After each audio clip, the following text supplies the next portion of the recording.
औज़ुबिल्लाहिमिनश्शैतानिर्रजीम बिस्मिल्लाहिर्रहमानिर्रहीम। आप देख रहे हैं हमारा चैनल CNN न्यूज़ और मैं हूं आपका मेज़बान मियां लुकमान मंसूर। आज मैं बात करना चाहता हूं इस प्रोग्राम में मुआशरे का एक बहुत ही सुलगता मौजू है। ये जो बकारी हैं, ये जो गदागर हैं, ये जो हर चौक में खड़े हमको नज़र आते हैं, तो इसके बारे में मैं बात करना चाह रहा हूँ।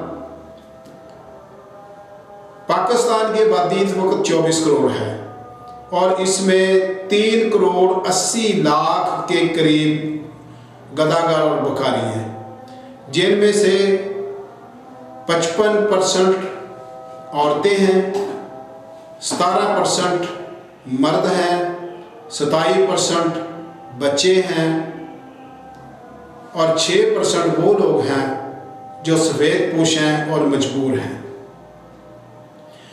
और इन बकारियों का 50% हिस्सा 50% इन बकारी जो हैं वो कराची में रहते हैं, 17% इस्लामाबाद में रहते हैं, 27% लाहौर में रहते हैं और बाकी नेटवर्क इनका पूरे मुल्क में फैला हुआ है। कराची में इन बकारियों की जो औसत वो 2000 रुपये है, इस्लामाबाद में इनकी औसत 950 रुपये है और लाहौर में इनकी औसत 1450 रुपये है और मजमूई तौर पे 850 रुपये एक बकारी एक दिन में कमाता है। अगर 850 रुपये एक बकारी एक दिन में कमाए तो इस हिसाब से एक दिन का ये 32 अरब रुपया बनता है। कितना? 32 अरब। यानी कि बकारी एक दिन का 32 अरब रुपया हमारी जेबों से निकाल के अपनी जेबों में डाल रहे हैं। और अगर साल का देखा जाए तो साल में ये बनती है 117 खरब और अगर डॉलरों में इनकी औसत गिनी जाए तो ये बनता है 42 यानी कि 42 अरब डॉलर जो बकारी पैसा है वो कमा रहे हैं।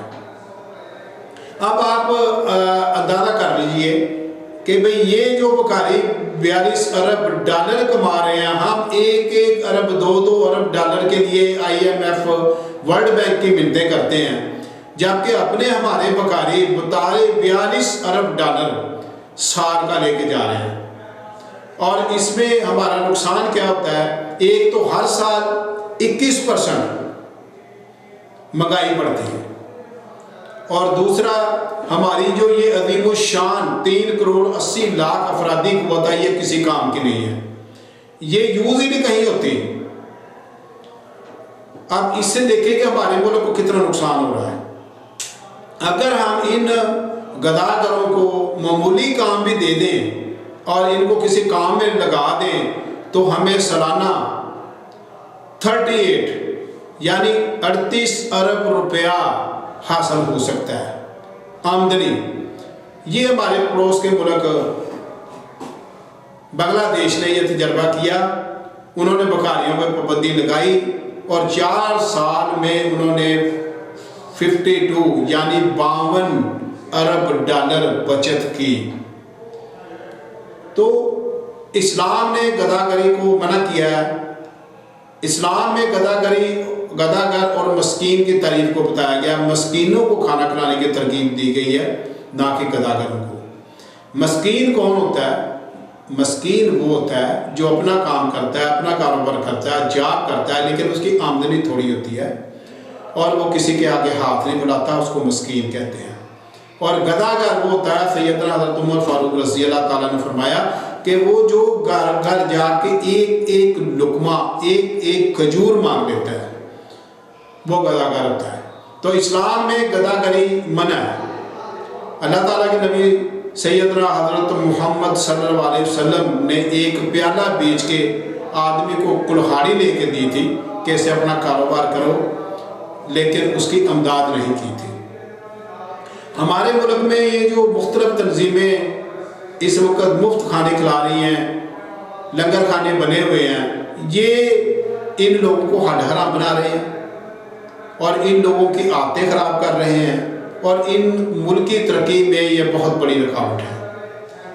मेरे ख्याल के मुताबिक तो इन गदागरों से काम लेना चाहिए, इनके लिए कोई कानून साजी होनी चाहिए कि भाई हम ये किस तरीके से काम करें, और गवर्नमेंट लेवल पे भी ये काम होना चाहिए, और मैं ये समझता हूँ कि निजी सेक्टर में भी ये काम होना चाहिए, और बहसीत हमें मुआशरे में भी तमाम लोगों को ये सोचना चाहिए कि हम इन गदागरों को किस तरीके से काम में ला सकते हैं।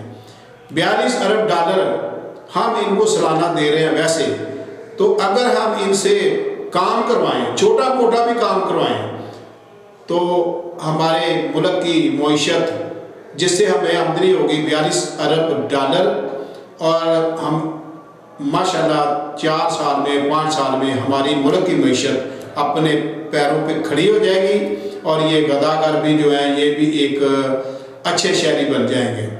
और इसके अलावा अगर हमने अपनी आने वाली नस्लों का मुस्तकबिल महफूज करना है, या हमने मुल्क को मुआशी तौर पे अपने इस्तेकाम देना है, तो हमें चाहिए कि मुकम्मल तौर पे इस गदागरी पे, इन मांगने वालों पे पाबंदी लगाएं, ताकि ये जो हम 42 अरब रुपया हम दे के इनको मुतमिन हो रहे हैं, वो उल्टा हमारी आमदनी में इजाफे का सबब बने।